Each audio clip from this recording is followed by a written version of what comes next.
Dobar den. Dobar dan, kako ste? Dobar dan. Dobro. Кажете да више нема третмана за карцином плуча без молекуларnog тестирање. Сада се тип рака плуча одреđuje биопсијом. Која е разлика у односу на молекуларно тестирање? Ovako, svi mi koji živimo na prostorima bivše Jugoslavije znamo da karcinom pluća je vodeći karcinom među odraslom populacijom i, nažalost, većinu pacijenata otkrijemo u uznapredovaloj fazi bolesti, kad već ili ima lokalno uznapredovalu ili metastatsku bolest. Za svako uzorkovanje tkiva, znači za svaku tipizaciju tkiva, potrebna je adekvatna biopsija, odnosno potrebno je dobiti kvalitetan materijal iz kojeg se mogu dobiti sve potrebne informacije o vrsti karcinoma koju bolesnik ima. Naravno da danas samo histologija, a nekad smo pričali o skvamoznoj i neskvamoznoj histologiji, pa sad pričamo o skvamoznom karcinomu, krupnoćelijskom karcinomu, mikrocelularnom karcinomu, to danas više nije dovoljno, zato što smo postali potpuno svjesni razvojem genetskih metoda istraživanja da svaka osoba, odnosno svaki tip karcinoma ima određene mutacije. Danas u istraživanju genetskih mutacija znamo da kod nemikrocelularnog karcinoma gotovo 70% karcinoma ima neke genetske biljege po kojima možemo da utvrdimo šta je ta genska malformacija, a za većinu tih danas već i postoje lijekovi.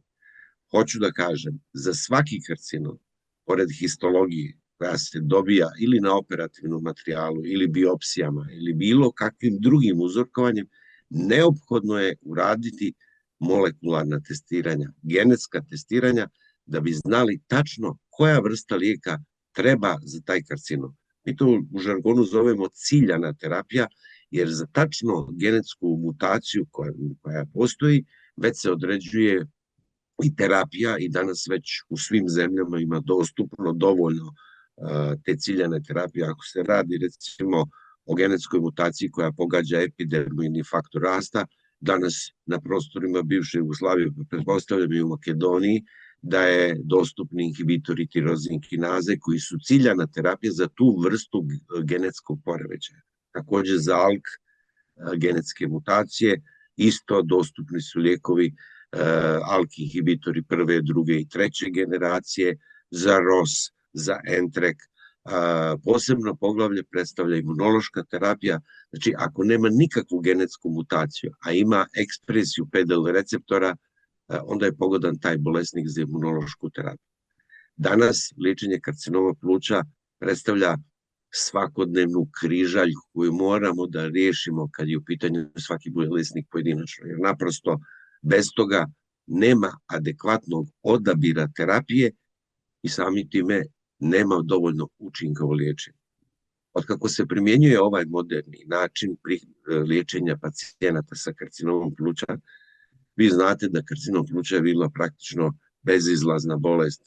Pacijenti koji su imali uznapredovali karcinom pluća nisu živjeli dugo. Danas je ta priča potpuno promijenjena i sad možemo, zahvaljujući ciljanoj ili imunološkoj terapiji, tu bolest prevesti u hronično oboljenje, pa danas smo svjedoci bolesnika koji žive 5, 10, 15 godina sa tom bolešću. Prevođenjem bolesnika u hroničnu bolest mi dobijamo prostor, dobijamo bolesnik vrijeme, dobije jedan kvalitetan život i samim time potpuno drugačije gledanje na karcinom pluća. Znači, za svakog bolesnika pojedinačno, na osnovu uzorkovanja, na osnovu tkiva, danas i iz krvi, rade se genetska istraživanja, određuje se tačno tip tumora i prema tom tipu individualno se određuje modalitet terapije. Nije samo ciljana terapija, nije samo imunološka, primjenjuju se i terapije zračenjem i hiruška terapija. Najčešće mi govorimo o udruženim terapijama gdje osnova ipak počiva na genetskom testiranju i ispravnom odabiru terapije. Da li se ovo testiranje primjenjuje i na rak u drugim organima, na primjer kod rak dojke ili pankreasa, i koliko košta testiranje? Moja uža oblast kojom se najviše bavim su karcinomi pluća. Praktično rijetko kad dozvolim sebi u profesionalnom smislu da učestvujem u raspravama kada su u pitanju neke druge lezije. Ali ću reći ovo, potpuno sam siguran da vrijeme liječenja karcinoma tradicionalno na osnovu histologije je prošlo. Mi ćemo svaki budući karcinom, bez obzira gdje je primarna lezija tog karcinoma, liječiti na osnovu genskih mutacija. Nema, možda izgleda grubo rečeno, ali prestaće biti važno da li je to adenokarcinom gušterače ili adenokarcinom debelog crijeva ili adenokarcinom pluća. Bit će njegove genetske malformacije važne i mi ćemo liječenjem tim genetskih malformacija uspješno se nositi sa tom bolešću. Znači, znam da u karcinomu dojke je već prisutno, znam da je u karcinomu debelog crijeva već prisutno, jer se na osnovu toga određuje tip i vrsta terapije. Mislim da i kod drugih lezija postoji, s tim da broj tih bolesnika je značajno manji u odnosu na karcinom pluća, stoga i predmet interesovanja su najviše pluća. A uopšte ne sumnjam da za godinu, 2, 3, praktično mi ćemo na osnovu genskog potpisa tog tumora i liječiti i bolesnike sa nekim drugim karcinomskim lezijama. Koliko je nama laicima poznato, za sitno-ciljskog karcinoma postoji samo jedna vrsta terapija i šta bi se dogodilo s molekularnim testiranjem? Kod mikrocelularnog mislili ste na small cellular cancer. To je karcinom malih ćelija za kojeg smo, kad sam ja studirao, učili da je to najmalignija bolest i da u startu je uvijek proširena, da je sistemsko oboljenje. Nažalost, on ima ogroman broj mutacija i današnja istraživanja nisu dokazala da ni jedna od tih mutacija je pogodna za ciljanu ili biološku terapiju. Ali istraživanja idu dalje. Danas pričamo o novoj vrsti imunološke terapije, takozvanoj DLL3 terapiji, koja će u mnogome promijeniti način razmišljanja kada je u pitanju mikrocelularni karcinom. Ne samo to, danas u mikrocelularnom karcinomu, kod onih bolesnika gdje je bolest lokalno uznapredovala, odnosno nalazi se unutar samog grudnog koša, primjenjuje se kombinovani način liječenja konkurentnom hemoradioterapijom i potom liječenje imunološkom terapijom, a u proširenim bolestima, ukoliko je performans, ukoliko je opšte stanje bolesnika dobro, liječenje se provodi u kombinaciji imunološkom, najčešće sa atezolizumabom plus klasična hemoterapija.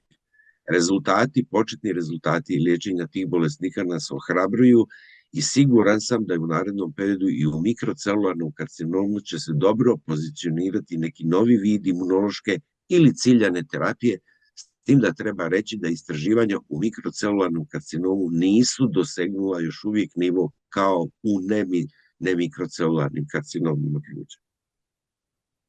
Zašto svijet zaostaje u istraživanju novih tretmana sa karcinom malih ćelija u poređenju sa karcinom nemalih ćelija? Vrlo praktično. Broj oboljelih od karcinoma, ako pretpostavimo da ih je nekih otprilike na godišnjem nivou oko 1000 otkrivenih, blizu 850 do 900 bolesnika su karcinomi nesitnoćelijski, karcinomi nemalih ćelija.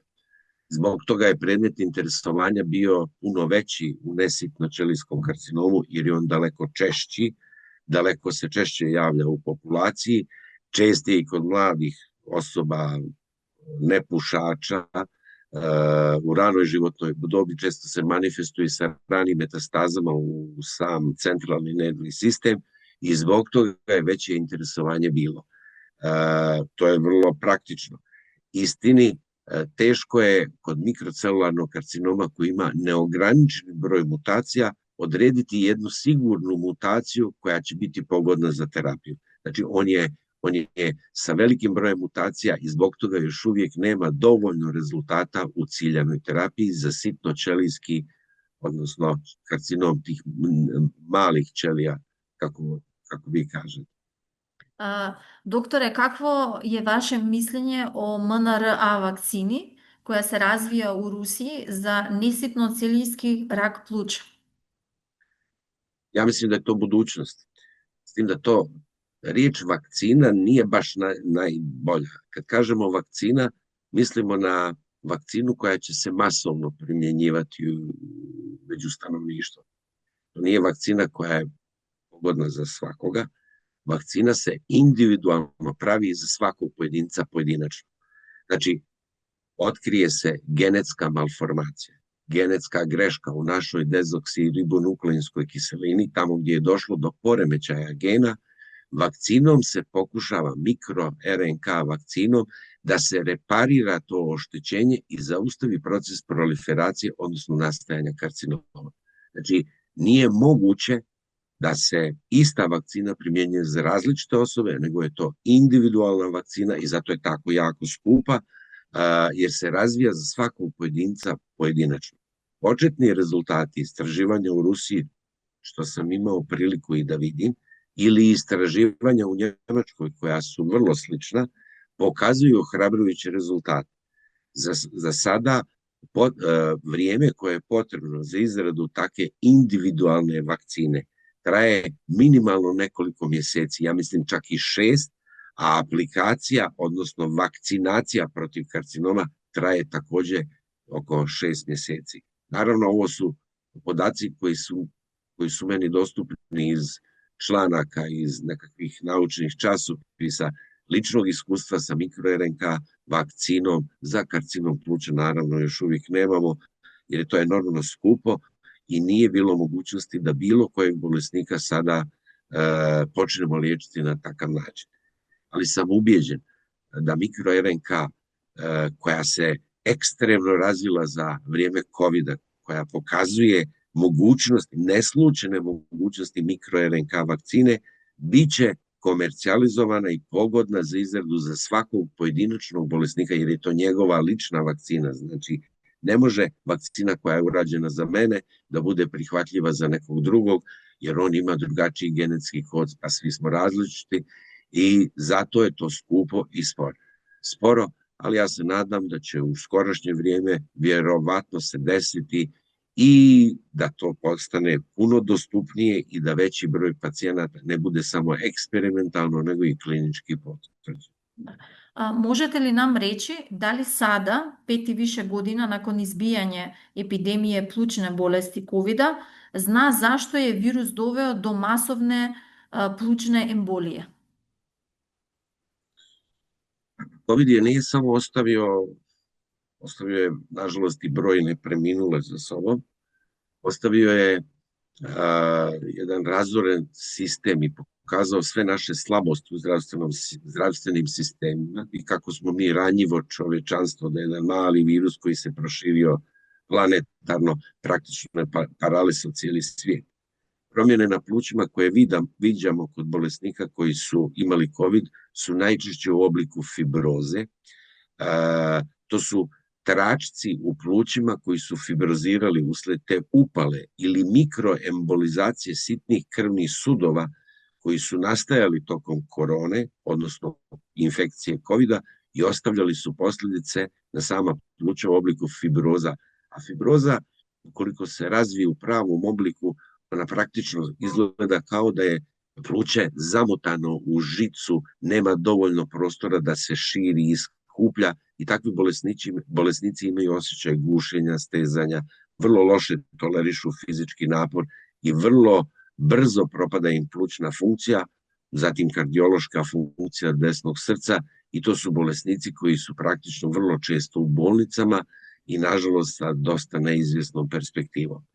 Uzrok same plućne embolije kod COVID-a, koja je bila vrlo česta, vjerovatno sitni mali krvni sudovi malog profila su bili pogođeni embolizacijom uslijed burnog upalnog procesa koji se razvijao upravo u tom prostoru između disajnih i krvnih sudova, odnosno u intersticijumu, i pogađao upravo te bolesnike.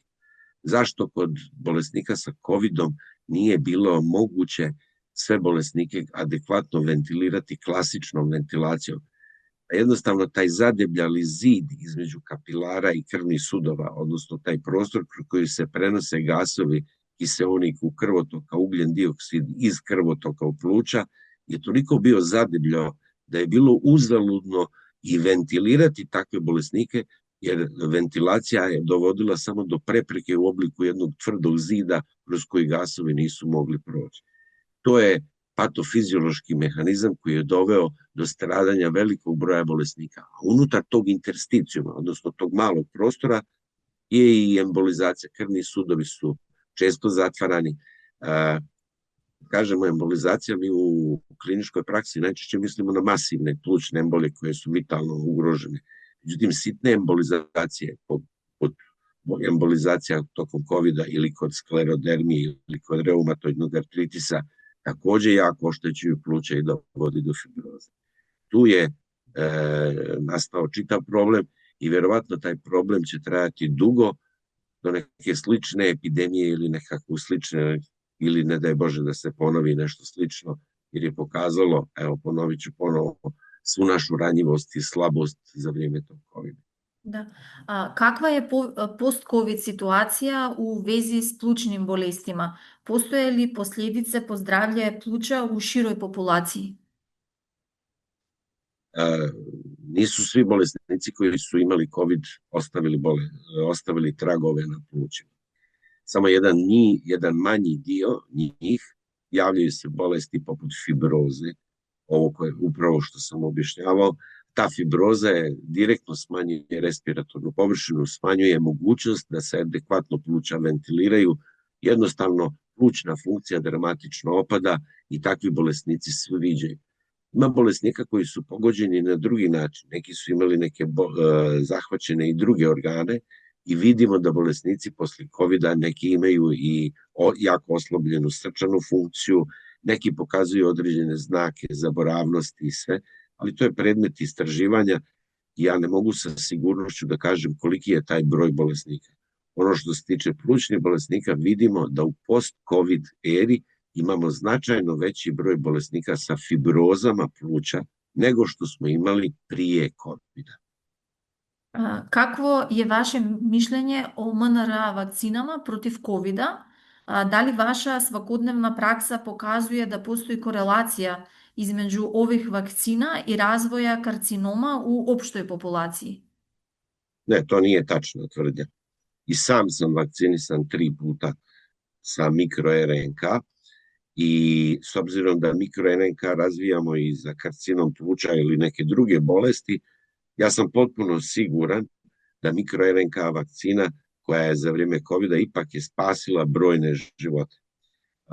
S obzirom da za vrijeme COVID-a nisam ni jedan jedini dan da sam bio van posla, bio sam stalno s bolesnicima, a nisam imao COVID, govori u prilog da ta vakcina je ipak djelotvorna i vrlo često se zloupotrebljavaju činjenice u javnosti da se desio neki neželjeni efekat vakcine, ali imajte na umu da su milioni, da ne kažem milijarde ljudi vakcinisani, a u tom mnoštvu ljudi koji su vakcinisani pojedinačni neželjeni efekti nisu pojava, nego statistička greška.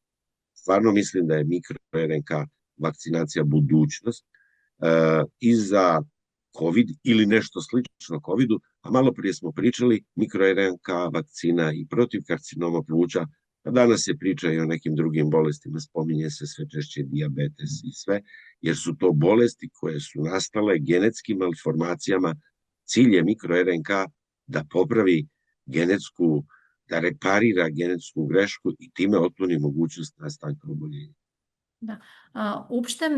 Opšte mišljenje lekara je da se hemoterapijom i radioterapijom uništava imunni sistem pacijenata. Tada se dešava da se prvi karcinom ukloni, ali zbog efekata terapije na imunni sistem vrati se sa metastazama, a što je još gore otporan je na terapiju. Nije li bolje koncentrisati se na buduće imunih ćelija, takozvanih prirodnih ćelija ubica? Još dugo vremena će hemoterapija i radioterapija biti jedan od metoda liječenja karcinoma, pa i karcinoma pluća. Već sam objasnio, jedan značajan dio bolesnika ima otkrivene genetske malformacije i postoji ciljana terapija za takve bolesnike. ali ima bolesnika koji imaju receptore, PDL receptore, pa su pogodni za liječenje imunološkom terapijom. Ali kod bolesnika koji nemaju gensku mutaciju ili nemamo način da je otkrijemo ili je nismo otkrili genetskim testiranjem ili je nepoznata, a nemaju PDL receptori, onda hemoterapija ili radioterapija ili kombinacija hemo i radioterapije i tekako je još uvijek prisutna i tekako je važna. Pogotovo treba je gledati u svjetlu što se danas u savremenom liječenju malignih bolesti, hemoterapija i radioterapija dobro kombinuju sa imunološkom i ciljanom terapijom i daju izvanredne rezultate. Da li hemoterapija uništava imunološki sistem? Hemoterapija je toksična terapija koju mi ubrizgavamo u vene bolesnika sa namjerom da ubijemo ćelije koje se najbrže množe. To su najčešće ćelije karcinoma. Naravno, i druge ćelije koje se brzo množe, poput ćelija krvi, budu pogođene, pa onda neželjeni efekti hemoterapije budu smanjen broj leukocita, smanjen broj eritrocita, trombocita, ali takvi neželjeni efekti moraju biti prihvatljivi. Ljekar koji radi i liječi tog bolesnika bilo samo hemoterapijom ili kombinacijom hemoterapijom sa imunološkom terapijom ili neki drugi modalitet liječenja, mora biti spreman i sposoban da se nosi s tim. Tvrdnja da oslabi imunološki sistem pa se karcinom javi poslije s metastazama nije tačna. Svaki karcinom koji se ne liječi prije ili kasnije daće metastaze. Ili primjer radi, uklonimo hiruški mali karcinom koji je promjera recimo 1 do 2 cm. Potpuno je tkivo čisto. Nema nigdje nikakvih znakova, pa čak se kod tih bolesnika ne preporučuje ni dodatna hemoterapija ili imunološka ili bilo kakva druga terapija, jer jednostavno nemamo razloga za to, a poslije par godina se jave metastaze. To nije drugi tumor. To je najčešće razvoj istog tumora u jednoj novoj formi, što potvrđuju i histološke i genetske analize koje se rade kod tih bolesnika. I još jednom samo da ponovim, hemoterapija je bila i sad je prisutna, naravno u novim okolnostima i treba je racionalno koristiti i kombinovati sa drugim modalitetima liječenja. Liječenje karcinoma pluća, pa i drugih karcinoma, nekad je bilo vrlo jednostavno. Davali smo gotovo svim bolesnicima istu hemoterapiju. Danas za svakog bolesnika pojedinačno krojimo odijelo kojim se on liječi. Naravno, ljekari se nalaze uvijek, a znam sigurno da je veliki broj ljekara osposobljen da se nosi sa neželjenim efektima, jer naprosto srećem se sa kolegama, moraju biti osposobljeni da se nose sa neželjenim efektima i da znaju sve moguće kombinacije koje pripadaju i koje mogu provesti kod bolesnika. Jer samo tako možemo doći do rezultata. Znači, ne postoji univerzalno pravilo, jedna odluka za trajno liječenje, te odluke se mijenjaju iz dana u dan, iz mjeseca u mjesec, prema toku bolesti, prema opštem stanju bolesnika i prilagođavaju bolesnika. Da. Šta biste preporučili iz palete suplemenata pacijentu koji ima rak? Recimo preparat AHCC koji navodno aktivira prirodne ćelije ubice. Ne znamo da li se prodaje u Bosna i Hercegovina, ali nije dostupan u Makedoniji. Ili neki drugi paletu suplemenata. Šta biste preporučili? Ja sam tvrdi zagovornik zvanične medicine. Zato što još nikad nisam, a radim više od 40 godina, još nikad nisam vidio uspješno liječenog bolesnika suplementima. Suplementi su najčešće komercijalni, vrlo dobro se prodaju, imaju dobru cijenu, a njihov učinak na liječenje karcinoma, pa i karcinoma pluća je vrlo neizvjestan, jer ne postoje sigurni dokazi da pojedini suplementi djeluju. Znači oni koji su najskuplji. Moj savjet je uvijek za bolesnike držati se pravila struke, određenih protokola koji su na svjetskom nivou, a znam da i kolege u Makedoniji svaki dan otvaraju te protokole, jer oni su se nekad mijenjali jednom u 10 godina, a sad se mijenjaju praktično svake sedmice. znaju da moraju otvoriti te protokole i liječiti bolesnike po pravilima struke. Ni u jednom od tih protokola koji su danas dostupni, bilo da se radi o ESMO smjernicama koje su za Evropu ili NCCN smjernicama koje su za američke države, a vrlo su slične, ne spominje se ni jedna od terapija koja može zamijeniti adekvatnu farmakološko liječenje ciljanom, imunološkom, hemoterapijom, radioterapijom i nezaboravnom hirurgijom. Koje su savremene terapije za emfizem i šta se realno može očekivati od lečenja? Koliko je važna rana dijagnoza i može li pravovremeno lečenje usporiti napredovanje bolesti? Koji savjet biste dali takvim pacijentima? Nažalost, broj bolesnika koji puše u Bosni i Hercegovini, a pretpostavljam i u Makedoniji, kad god prolazim vidim da imate iste navike kao i mi u Bosni da pušimo jako. Pušenje je jedan od glavnih razloga nastanka emfizema, nastanka i karcinoma, ali emfizema prije svega. To su bolesnici koji imaju hroničnu opstruktivnu plućnu bolest koja uništava male disajne puteve i stvaraju određene balončiće unutar pluća, a ti balončići predstavljaju u stvari mjesto potpune destrukcije plućnog parenhima. Što je promjer tih balona ili bula, kako ih mi medicinski zovemo, veći, površina sa kojom bolesnik diše je manja i samim time njegova respiratorna rezerva mala. Prvo se manifestuje u naporu, kada je potrebna veća oksigenacija i korištenje cijelokupne površine, jer nikad mi u mirovanju ne dišemo cijelim plućima, ali u fizičkom naporu treba nam više energije, više kiseonika, tad dišemo većom površinom. Bolesnici obično koji imaju emfizem to jako slabo tolerišu. Šta činiti? Činiti što ranije raditi kvalitetne spirometrije, jer bolesnici sa emfizemom teško idu doktoru. On osjećaj gušenja pripisuje godinama, pripisuje pušenju, pripisuje sjedećem načinu života, ali ne misli o plućnoj bolesti. Jedini pravi test kojim se može otkriti poremećaj ventilacije unutar plućnog parenhima je kvalitetna spirometrija koja mora biti urađena na ispravan način, na kvalitetnim aparatima, baždarenim aparatima, uz pomoć pulmologa i ističem uz pomoć kvalitetnih edukovanih medicinskih sestara, tehničara, jer su oni izuzetno važni u izvođenju tog testova. Rano otkrivanje poremećaja ventilacije, a i emfizema ili bronhitisa i emfizema, što su dva entiteta iste bolesti, može kasnije prestankom pušenja, upotrebom određene inhalatorne terapije, promjenom načina života, rehabilitacijom plućnih bolesnika usporiti tok, ali ga ne može u potpunosti zaustaviti. Nažalost, takvi bolesnici imaju, što mi kažemo, pluća koja brže stare od samog bolesnika. I to ih dovodi u vrlo neugodan položaj. Znači, ukoliko se rano otkrije, proces starenja ili gubitka plućne funkcije će biti značajno manji nego ako se bolest prepusti do kraja, a to se može zaustaviti kvalitetnim farmakološkim i nefarmakološkim liječenjem, jer bolesniku zavisi, liječenje zavisi, ako bolesnik nastavi dalje enormno pušiti, onda je potpuno besmisleno davati mu određene pumpice ili nešto, kad pušenje izaziva tu hroničnu inflamaciju i izaziva emfize.